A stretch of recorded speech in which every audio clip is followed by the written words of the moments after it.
FCRA bill Lok Sabha में प्रस्ताव हुआ पास। जेपीसी में लोकसभा के 21, राज्यसभा के 10 सदस्य होंगे। किरण रिजिजू बोले, कांग्रेस ने एफसीआरए बिल की मांग की थी।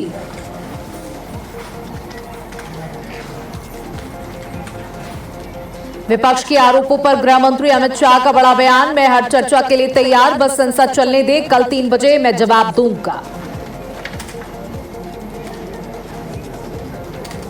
रांची में धरने पर बैठे छात्रों पर दबाव बनाने की कोशिश, रात में काटी गई बिजली, हटाया गया जनरेटर। उमस भरी गर्मी के बीच भी धरना जारी, पूछताछ में मास्टरमाइंड ने खोली जेपीएससी पेपर लीक की पोल।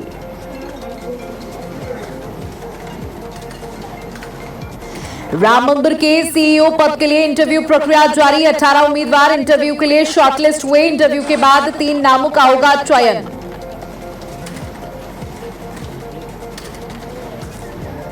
अति के बेटे अबान की मौत का लाइव वीडियो आया सामने, समाजवादी पार्टी सांसद रामगोपाल यादव का विवादित बयान, बोले आतिक को किस तरह मारा गया, वह सपने देखा, 2 बेटों की भी हत्या की गई। खबरों पे आएंगे रेडी।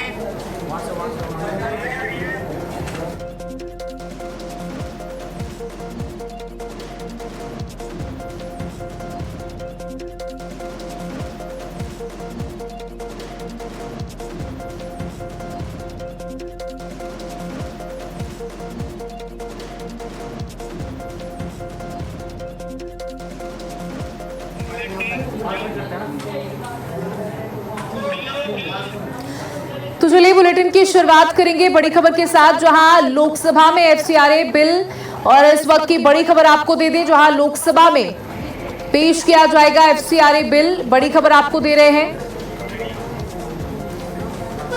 जहां लोकसभा में एफसीआरए बिल जेपीसी को भेजा गया है। एफसीआरए बिल जेपीसी को भेजने का प्रस्ताव पास। जेपीसी में लोकसभा के 21 सदस्य होंगे। जेपीसी में राज्यसभा के 10 सदस्य होंगे। ये बड़ी खबर, बड़ी जानकारी आपको दे रहे हैं, जहां लोकसभा में एफसीआरए बिल जेपीसी को भेजा गया। एफसीआरए बिल जेपीसी को भेजने का प्रस्ताव पास। जेपीसी में लोकसभा के 21 सदस्य होंगे। जेपीसी में राज्यसभा के 10 सदस्य भी होंगे। ये बड़ी जानकारी आपको दे रहे हैं।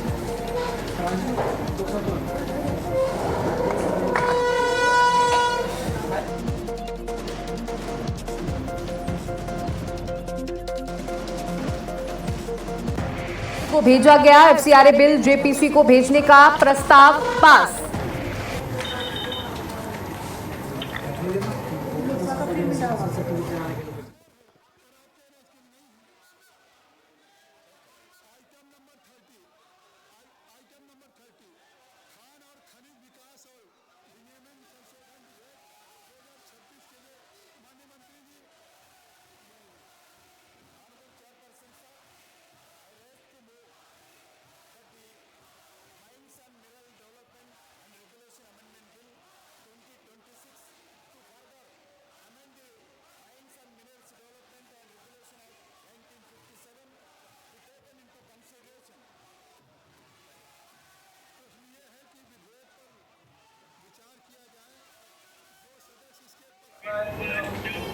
तो चलिए सीधे आपको लोकसभा लेकर के चलते हैं, जहां एक बार फिर से विपक्ष का जोरदार हंगामा देखने को मिल रहा है। के पक्ष में हुआ, आम वालों के पक्ष में हुआ। अब विधेयक पर विचार करने हेतु प्रस्ताव को स्वीकृत किया गया। अब सभा विधेयक पर खंडवार विचार करेगी।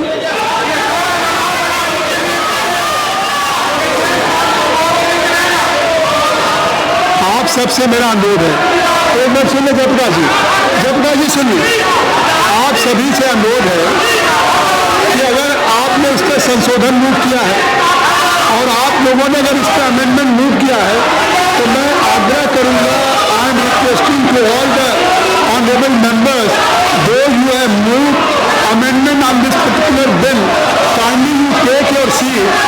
आई विल अलाउ, जिन्होंने संशोधन मूव किया है उनके सभी सदस्य अगर अपने अपने स्थान पर चले जाएं, तो मैं अन्यथा फिर मैं सभी खंडों को सभा के लिए निर्णय के लिए साथ लूंगा। माननीय सदस्य इनके प्रेमचंद्रन जी, माननीय सदस्य इनके प्रेमचंद्रन जी, करना चाहिए। Sir, I am on a point of order. Sir, I am on a point of order. Are you moving? Are you moving? No, no. This is sir, No, no are you authority moving? to pass No, this I will not resolution. allow. This is against the Constitution. Against the Supreme Court judgment. It is against the No point of order. Constitution. You are moving. This house has Arun Nehru ji, Vishal Patil ji, professor Saugata Roy ji, Shri Abhay Kumar Sinha ji, Shri R Sachidanandam ji, Shri Benny Behanan ji, Shri Manoj Kumar ji, बुरई वाइको जी, इतने माननीय सदस्यों के द्वारा आया है। और तो मैं सभी खंडों के सभा के निर्णय के लिए एक साथ ले लूँगा।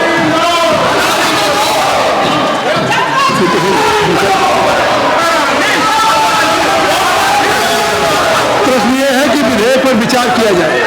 जो सदस्य इसके पक्ष में हैं वो हाँ कहें,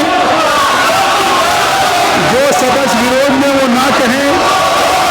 मेरे विचार में निर्णय हाँ वालों के पक्ष में हुआ, हाँ वालों के पक्ष में हुआ। विधेयक पर विचार करने हेतु प्रस्ताव को स्वीकृत किया गया। अब सभा विधेयक पर खंडवार विचार करेगी।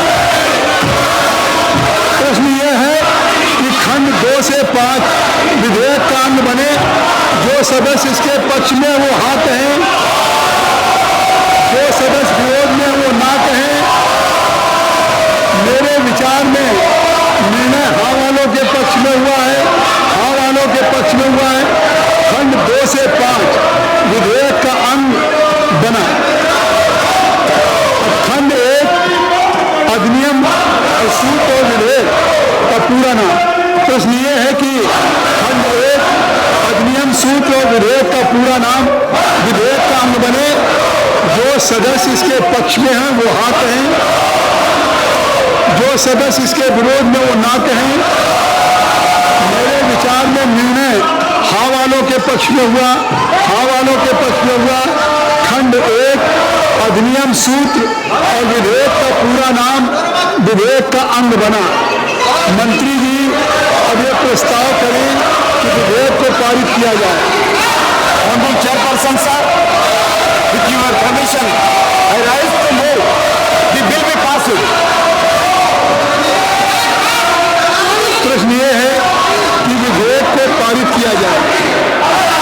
जो सदस्य इसके पक्ष में हैं वो हाँ कहें, जो सदस्य विरोध में वो ना कहें। तो देखिए, लोकसभा में एफसीआरए बिल जेपीसी को भेजा गया है। इस वक्त की बड़ी खबर आपको दे रहे हैं, जहां लोकसभा में एक तरफ जबरदस्त हंगामा विपक्ष के द्वारा किया जा रहा है, दूसरी तरफ एफसीआरए बिल जेपीसी को भेज दिया गया है। ये बड़ी जानकारी आपको दे रहे हैं, जहां एक तरफ लोकसभा में जबरदस्त हंगामा चल रहा है, विपक्ष लगातार हंगामा कर रहा है। हालांकि स्पीकर की तरफ से भी बार बार ये अपील की जा रही कि विपक्ष को चलने दिया जाए, लेकिन विपक्ष की तरफ से लगातार हंगामा किया जा रहा है।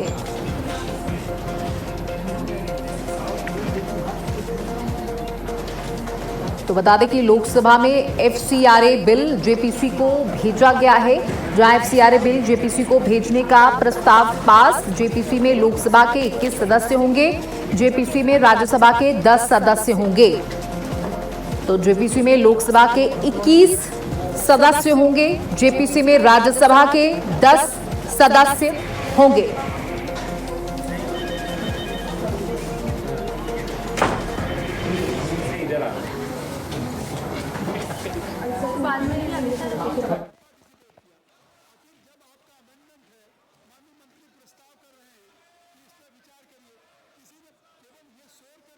बिल जेपीसी को भेजा गया है, ये जानकारी आपको दे दें। जहां एफसीआरए बिल जेपीसी को भेजने का प्रस्ताव पास हुआ है। जेपीसी में लोकसभा के 21 सदस्य होंगे, जेपीसी में राज्यसभा के 10 सदस्य होंगे।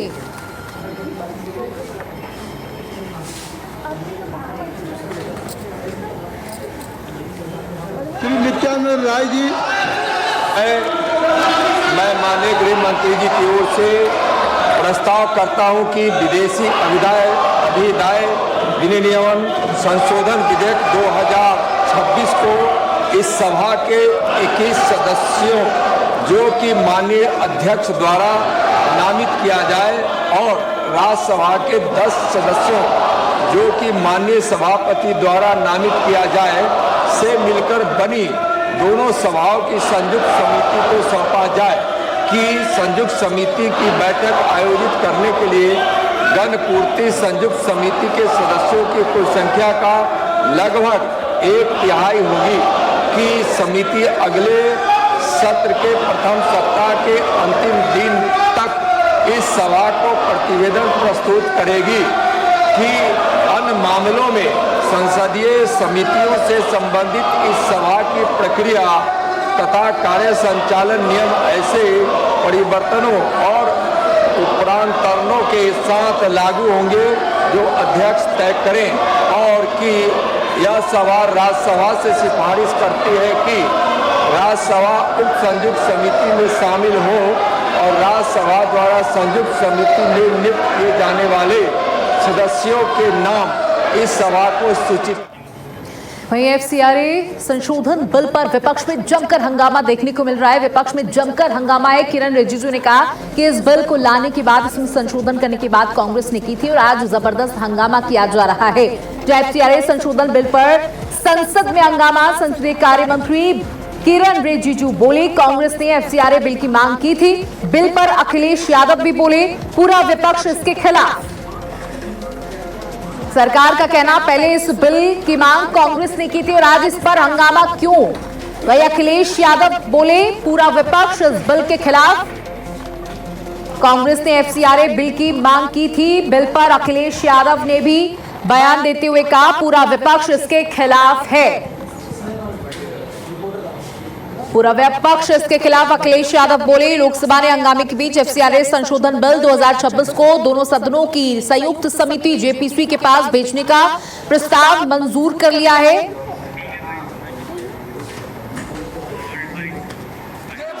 जो सरकार एफसीआरए ला रही है, इसके खिलाफ में हम पूरे विपक्ष के लोग हैं। सभापति महोदय, अगर जो माननीय मंत्री जी कह रहे हैं, नहीं माननीय मंत्री जी कह रहे हैं कि माइनॉरिटी के खिलाफ नहीं है। माननीय मंत्री जी बताएं, आज तक जो बिल लाए हैं बिना माइनॉरिटी के खिलाफ कौन सा बिल लेकर के आए हो आप? कई दिनों से कांग्रेस पार्टी और बाकी लोगों ने मांग किया है कि जेपीसी में भेजा जाए। ये तो कांग्रेस पार्टी और बाकी विपक्ष के लोगों ने कहा कुछ प्रमुख बिल्स को ज्वाइंट पार्लियामेंट्री कमेटी या सेलेक्ट कमेटी या स्टैंडिंग कमेटी में रेफर किया जाए। जब आप महत्वपूर्ण बिल को रेफर कर रहे हैं तो इसका आपत्ति है। अगर किसी वेणुगोपाल जी या किसी पार्टी के मेंबर को इस बिल में आपत्तिजनक कोई चीज है या किसी वहां बिंदु पे इसका विरोध है तो जेपीसी में आप अपना बात रख सकते हैं। जेपीसी में पर्याप्त समय मिलेगा और भी लोगों को बुला करके आप हियरिंग करेंगे।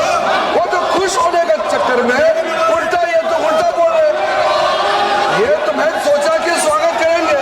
जब जेपीसी भेजते हैं, जेपीसी में कोई मैटर भेजता है तो विपक्ष उसका स्वागत करता है। ये तो स्वागत करने की जगह में विरोध कर रहे हैं। तो अफसोस की बात है, कोई माइनॉरिटी को टारगेट नहीं है। ये पूरा देश को सुरक्षित रखने के लिए।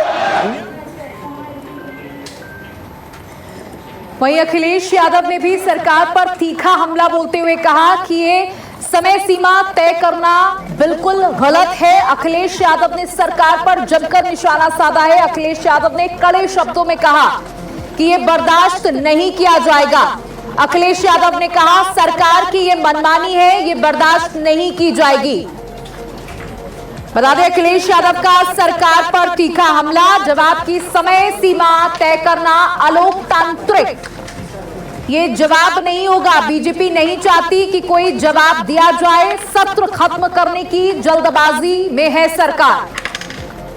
अखिलेश यादव बोले, देश भाषण सुनने के मूड में नहीं है और सरकार जवाब देने की मूड में नहीं है। अखिलेश यादव ने सरकार पर एक बार फिर से हमला बोलते हुए कहा कि सरकार बस चाहती है कि जल्दी जल्दी ये सत्र खत्म हो जाए। अखिलेश यादव बोले, देश भाषण सुनने के मूड में नहीं है, देश सरकार की जवाब की इंतजार में है। जवाब की समय सीमा तय करना अलोकतांत्रिक।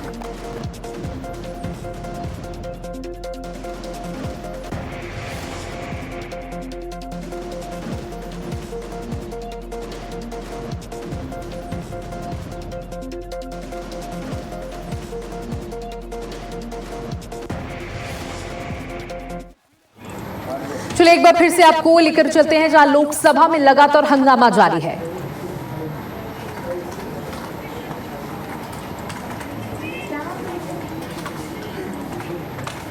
सभी माननीय अखिलेश जी, सभी माननीय सदस्यों को अखिलेश जी, केसी जी, आम इसको वैकेट करा दीजिए, चर्चा में शुरू करा देता हूं। मैं चर्चा प्रारंभ कराता हूं, लेकिन आप सदन का बिल आप खाली करिए। आप मैं तैयार हूँ। अखिलेश जी, केसी वेणुगोपाल जी, सब लोगों को आप मतलब महासचिव जी,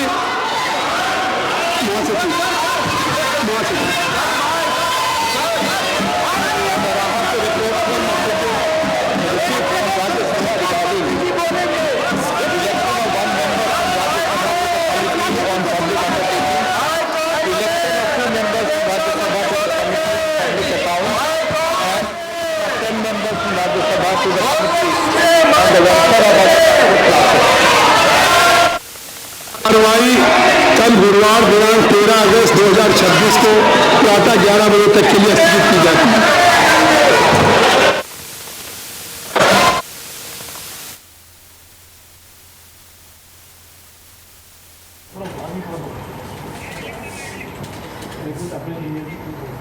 तो देखिए लोकसभा में लगातार हंगामा जारी है और बता दें कि विपक्ष की तरफ से जबरदस्त हंगामा किया जा रहा है।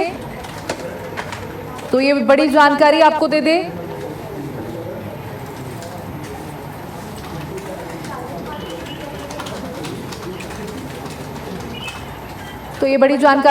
जहां लोकसभा में विपक्ष पर जबरदस्त हंगामा। अखिलेश यादव का साफ तौर पर कहना कि विपक्ष को रोक देना, जवाब देने से समय सीमा तय कर देना अलोकतांत्रिक।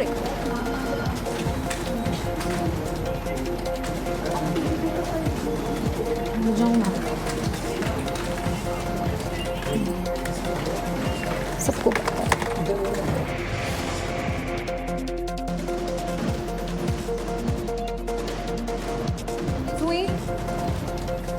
15 अगस्त के कार्यक्रमों की सूची जारी कर दी गई है कि कौन कौन से कार्यक्रम होंगे। सुरक्षा व्यवस्था का खास तौर पर ध्यान रखा जा रहा है और इस बार बता दें कि स्वतंत्रता दिवस बेहद खास होने वाला है क्योंकि लाल किले की प्राचीर से इस बार वंदे मातरम गूंजेगा। और यूपी में स्वतंत्रता दिवस को लेकर तैयारियां तेज कर दी गई हैं। उत्तर प्रदेश के साथ साथ पूरे देश में तैयारियां तेज हो चुकी हैं। जगह जगह सजावट शुरू हो चुकी है। सुरक्षा के पुख्ता इंतजाम है। सरकारी दफ्तरों में भी तैयारियां शुरू कर दी गई हैं। अलग अलग कार्यक्रम आयोजित किए जाएंगे और बता दें कि उत्तर प्रदेश के कई शहर ऐसे हैं जहां पर तिरंगा यात्रा भी निकाली जा रही है। सभी जिलों में होंगे स्वतंत्रता दिवस के कार्यक्रम और जनप्रतिनिधि उसमें सम्मिलित होंगे। यूपी में स्वतंत्रता दिवस को लेकर तैयारियां तेज कर दी गई है। मंत्रियों और नोडल अधिकारियों को जिम्मेदारी दे दी गई है कि स्वतंत्रता दिवस के मौके पर हर शहर में कार्यक्रम होने ही चाहिए और उन कार्यक्रमों के माध्यम से बड़ा संदेश जाना चाहिए कि देश से बड़ा कुछ भी नहीं। और इस बार का स्वतंत्रता दिवस इसलिए भी खास है क्योंकि 150 साल का हो चुका है वंदे मातरम और इस बार लाल किले की प्राचीर से गूंजेगा वंदे मातरम। राष्ट्रगान के बाद राष्ट्रगीत सुनने को मिलेगा और 15 अगस्त के कार्यक्रमों की सूची भी उत्तर प्रदेश में जो जो कार्यक्रम होने जा रहे हैं उसकी सूची भी जारी कर दी गई है।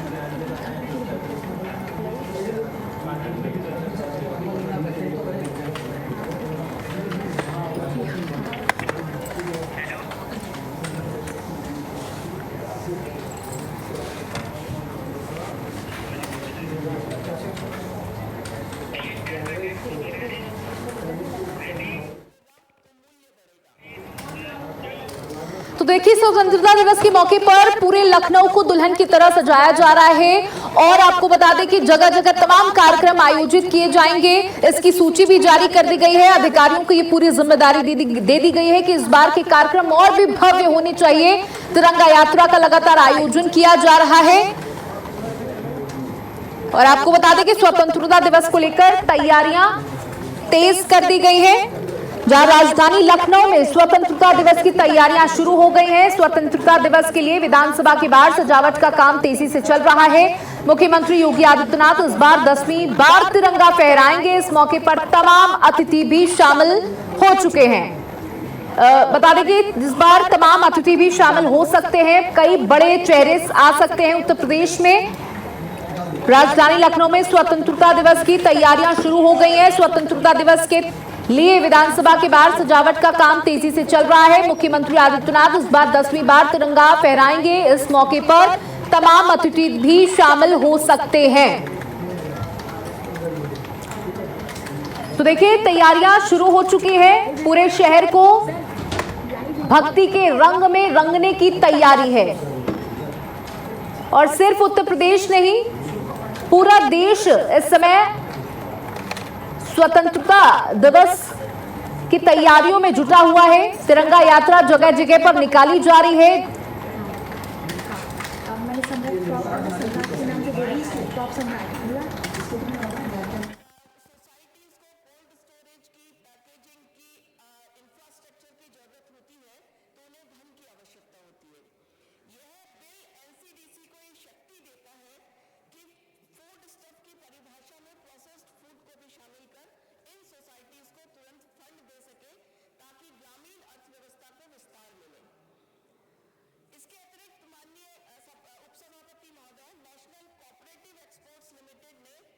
तो चलिए सीधे आपको बिहार लेकर के चलते, जहां मुख्यमंत्री सम्राट चौधरी क्या कुछ कह रहे हैं सुनिए।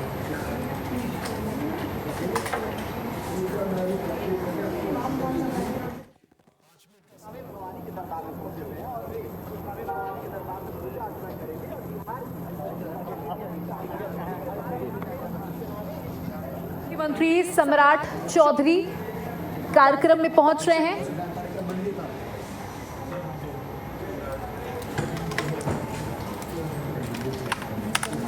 तो बता दें कि मुख्यमंत्री सम्राट चौधरी के द्वारा गोपालगंज जिला के थावे मंदिर में पूजा अर्चना तथा विभिन्न संचालित योजनाओं का निरीक्षण किया जा रहा है। उनके साथ तमाम जनप्रतिनिधि भी मौजूद हैं और मंदिर परिसर में पहुंच चुके हैं। मुख्यमंत्री सम्राट चौधरी निरीक्षण कर रहे हैं। व्यवस्थाओं को लेकर के निरीक्षण किया जा रहा है। उनके द्वारा पूजा अर्चना तथा विभिन्न संचालित योजनाओं का निरीक्षण किया जा रहा है मुख्यमंत्री सम्राट चौधरी के द्वारा। तो बिहार के मुख्यमंत्री हैं सम्राट चौधरी और वो पहुंचे हैं मंदिर में। बिहार के सीएम सम्राट चौधरी को आप इस समय तस्वीरों में देख सकते हैं, जहां वो मंदिर में सबसे पहले पहुंच करके भगवान का आशीर्वाद ले रहे हैं और उनके साथ तमाम लोग भी मौजूद हैं, तमाम जनप्रतिनिधि भी मौजूद हैं और मुख्यमंत्री के आगमन को लेकर के पहले से ही व्यवस्थाएं दुरुस्त कर ली गई थी और यहाँ पर मुख्यमंत्री पहुंचे हुए हैं और भगवान के दर्शन सबसे पहले उन्होंने किए हैं और उसके बाद यहाँ की व्यवस्थाओं का निरीक्षण करेंगे मुख्यमंत्री सम्राट चौधरी। बिहार के मुख्यमंत्री सम्राट चौधरी की ये तस्वीरें आप देख रहे हैं, ये लाइव तस्वीरें, जहां मंदिर परिसर में मौजूद हैं। इस समय भगवान का आशीर्वाद ले रहे हैं।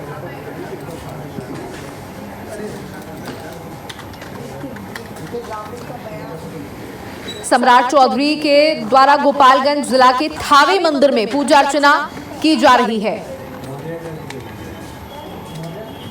विभिन्न संचालित योजनाओं का निरीक्षण भी उनके द्वारा किया जाएगा। सबसे पहले पूजा अर्चना कर रहे हैं सम्राट चौधरी। बिहार के मुख्यमंत्री हैं सम्राट चौधरी।